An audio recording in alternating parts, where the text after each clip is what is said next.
Hi friends, welcome to my channel. இன்றைக்கி நம்ம செய்ய போகிற ரெசிபி பார்த்திங்கன்னா சிக்கன் பாஸ்தா. நம்ம ஹோட்டலில் வாங்கி சாப்பிட்டா எந்த அளவுக்கு டேஸ்ட்டாக இருக்குமோ அதே டேஸ்ட்டில் நம்ம வீட்டிலையே பசங்களுக்கு செஞ்சு கொடுத்தா பசங்க ரொம்ப விரும்பி சாப்பிடுவாங்க. வாங்க இது எப்படி செய்யலாம்னு சொல்லிட்டு பார்க்கலாம். அதுக்கு முன்னாடி நம்ம சேனலை மறக்காமல் லைக் பண்ணுங்கள், ஷேர் பண்ணுங்கள், சப்ஸ்கிரைப் பண்ணுங்கள். முதல்ல பாஸ்தாவை வேக வச்சு எடுத்துக்கணும். அதுக்கு ஒரு பாத்திரத்தில் தண்ணி எடுத்து தேவையான அளவுக்கு உப்பு சேர்த்துக்கணும். அப்புறம் இங்கே 1/4 கிலோ பாஸ்தா வாங்கி வச்சுருக்கேன், அதில் சேர்த்து வேக வைக்கலாம். இந்த பாஸ்தா வேகிறதுக்குள்ளே நம்ம சிக்கனில் மசாலாலாம் சேர்த்துக்கலாம். பாஸ்தா செய்கிறதுக்கு நான் இங்கே 200 கிராம் போன்லெஸ் சிக்கன் வாங்கியிருக்கேன். அது குட்டி குட்டியாக கட் பண்ணி நல்லா க்ளீன் பண்ணி எடுத்து வச்சுக்கலாம். அது கூட 1 ஸ்பூன் காஷ்மீரி மிளகாய்த்தூள், நம்ம நார்மலாக வீட்டில் அரைக்கிற மிளகாய்த்தூள், அப்புறம் ஒரேகானோ, 1/2 ஸ்பூன் மிளகுத்தூள், அப்புறம் தேவையான அளவுக்கு உப்பு சேர்த்துக்கணும். சேர்த்துட்டு இதில் எண்ணெய் சேர்த்துக்கணும். எண்ணெய் சேர்த்து எல்லாமே நல்லா மிக்ஸ் பண்ணி எடுத்துக்கணும். நம்ம எண்ணெய் பார்த்திங்கன்னா நான் இங்கே ஆலிவ் ஆயில் சேர்த்துருக்கேன். நீங்கள் வீட்டில் என்ன எண்ணெய் இருக்கோ அது கூட நம்ம சேர்த்துக்கலாம். சேர்த்து இது எல்லாமே நல்லா மிக்ஸ் பண்ணி எடுத்து வச்சுக்கணும். இது ஒரு 5 நிமிஷம் நல்லா ஊறட்டும். இப்போ பாஸ்தாவும் நல்லா வெந்துருச்சு. இது வடிகட்டி எடுத்து வச்சிடலாம். அடுத்து பார்த்திங்கன்னா இந்த பாஸ்தா செய்கிறதுக்கு தக்காளி பேஸ்ட் அரைக்கணும். அதுக்கு இங்கே நான் 5 மீடியம் சைஸ் தக்காளி எடுத்து நல்லா க்ளீன் பண்ணி கட் பண்ணிக்கிறேன். தக்காளியை கட் பண்ணும்போது ரொம்ப குட்டி குட்டியெல்லாம் கட் பண்ண வேண்டாம். ஒரு தக்காளி எடுத்து 4 பீஸாக கட் பண்ணால் போதும். இப்போ பார்த்திங்கன்னா எல்லா தக்காளியும் நல்லா கட் பண்ணி எடுத்து வச்சாச்சு. ஒரு பேன் எடுத்து அதில் தேவையான அளவுக்கு எண்ணெய் சேர்த்துக்கணும். இப்போ கட் பண்ணி வச்சுருக்க தக்காளியை இதில் சேர்த்துக்கலாம். அது கூட 10 பல் பூண்டு உரிச்சு வச்சுருக்கேன், அது இதில் சேர்த்துக்கிறேன். சேர்த்து தக்காளியும் இந்த பூண்டும் நல்லா வதக்கிக்கணும். இந்த எண்ணெயிலேயே தக்காளி வதக்கும் போதே அது கூட 1 ஸ்பூன் மிளகாத்தூளும் தேவையான அளவுக்கு உப்பு சேர்த்துக்கணும். சேர்த்து இது எல்லாமே நல்லா வதக்கிக்கணும்.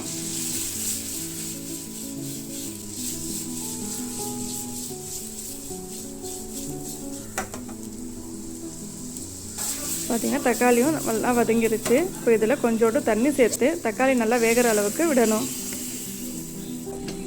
இப்போ தக்காளி பார்த்திங்கன்னா நல்லா வெந்து வந்திருக்கு. இப்போ ஸ்டவ்வை ஆஃப் பண்ணி நல்லா ஆறின பிறகு ஒரு மிக்ஸி ஜாரில் சேர்த்து நல்லா பேஸ்ட்டாக அரைச்சி எடுத்துக்கலாம்.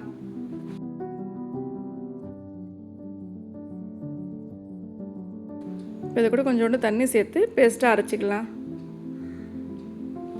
இப்போ அடுத்து பார்த்திங்கன்னா ஊற வச்சுருக்க சிக்கனை நல்லா ஃப்ரை பண்ணி எடுக்கணும். அதுக்கு ஒரு பேன் எடுத்து தேவையான அளவுக்கு எண்ணெய் சேர்த்துக்கணும். எண்ணெய் சூடான உடனே ஊற வச்சுருக்க சிக்கனை சேர்த்து நல்லா ஃப்ரை பண்ணி எடுத்துக்கலாம்.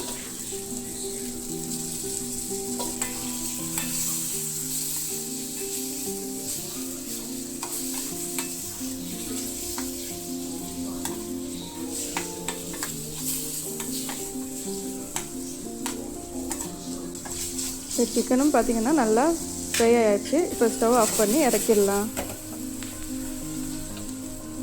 இப்போ அடுத்து பாஸ்தா செய்யணும். அதுக்கு ஒரு கடாய் எடுத்து தேவையான அளவுக்கு எண்ணெய் சேர்த்துக்கணும். எண்ணெய் சூடான உடனே பொடியாக கட் பண்ணி வச்சுருக்க வெங்காயத்தை சேர்த்துக்கணும். இப்போ வெங்காயம் பார்த்திங்கன்னா ஒரு 2 நிமிஷம் வதக்கிக்கணும்.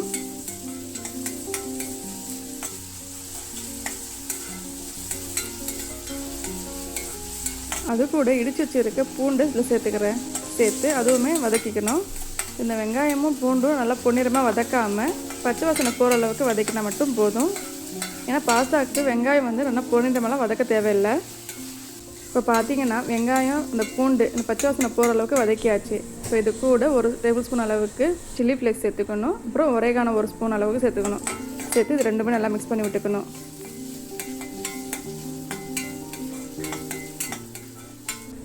இப்போ இது கூட அரைச்சி வச்சுருக்க அந்த தக்காளி பேஸ்ட்டு இதில் சேர்த்துக்கலாம். சேர்த்து அதுவுமே நல்லா மிக்ஸ் பண்ணி விட்டுக்கணும்.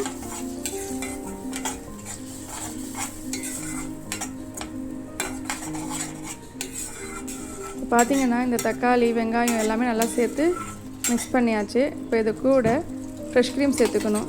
நான் இங்கே பார்த்திங்கன்னா ஒரு 3 டேபிள் ஸ்பூன் அளவுக்கு ஃப்ரெஷ் க்ரீம் சேர்த்துக்கிறேன். இப்போ வீட்டில் ஃப்ரெஷ் க்ரீம் இல்லாதவங்க நம்ம பால் இருக்குல்ல, அந்த பாலில் மேலாடை சேர்த்துதில்ல, அது கூட நம்ம சேர்த்து வச்சு நல்லா மிக்ஸ் வச்சு நல்லா அடித்து கூட இதில் சேர்த்துக்கலாம். எதுக்காக இது சேர்க்குறோன்னா, இது சேர்க்கும்போது அந்த பாஸ்தா சாப்பிடும்போது ரொம்ப க்ரீமியாக சூப்பராக இருக்கும். அதுக்காக தான் அது சேர்க்குறோம். இப்போ இது கூட 1/2 ஸ்பூன் மிளகுத்தூள் சேர்த்துக்கணும். தேவையான அளவுக்கு உப்பும் சேர்த்துக்கணும். சேர்த்து இது எல்லாமே நல்லா மிக்ஸ் பண்ணி விடுங்க. உப்பு சேர்க்கும் போது பார்த்து சேருங்க. ஏன்னா நம்ம சிக்கன் வேக வைக்கும் போதோட உப்பு சேர்த்துருக்கோம். அதுக்கு முன்னாடி இந்த தக்காளி பேஸ்ட்டு செய்யும்போது கூட உப்பு சேர்த்துருக்கோம். அதனால் உப்புலாம் சேர்க்கும்போது பார்த்து சேர்த்துக்கணும்.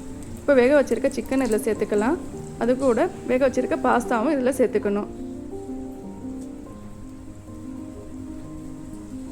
இப்போ இப்போ சேர்த்த பிறகு பார்த்தீங்கன்னா இந்த மசாலா, பாஸ்தா, இந்த சிக்கன் எல்லாமே ஒன்று போல் ஒன்று நல்லா சேர்ந்து வர அளவுக்கு நல்லா கலந்து விட்டுக்கணும். இந்த ரெசிபி பார்த்திங்கன்னா நம்ம எல்லா பொருளும் வாங்கி ரெடியாக வச்சுக்கிட்டோன்னா ஒரு 1/2 அன் ஹவர்லேயே செஞ்சிடலாம். பசங்களும் ஏதாச்சும் கேட்கும்போது நம்ம இந்த ரெசிபி செஞ்சு கொடுத்தோன்னா பசங்க ரொம்ப விரும்பி சாப்பிடுவாங்க. இப்போ எல்லாமே நல்லா மிக்ஸ் பண்ணியாச்சு. கடைசியாக இதில் கொத்தமல்லியை தூவி ஸ்டவ்வை ஆஃப் பண்ணி இறக்கிடலாம். ரொம்ப டேஸ்டியான சிக்கன் பாஸ்தா ரெடி. எப்போவுமே ஒரே மாதிரி செய்யாமல் இதை போல் செஞ்சு கொடுத்தீங்கன்னா பசங்க ரொம்ப விரும்பி சாப்பிடுவாங்க. நீங்களும் வீட்டில் செஞ்சு கொடுத்து அசத்துங்க. உங்களுக்கு இந்த வீடியோ பிடிச்சிருந்ததுன்னா மறக்காமல் லைக் பண்ணுங்கள், ஷேர் பண்ணுங்கள், சப்ஸ்கிரைப் பண்ணுங்கள். தேங்க்யூ ஃபார் வாட்சிங்.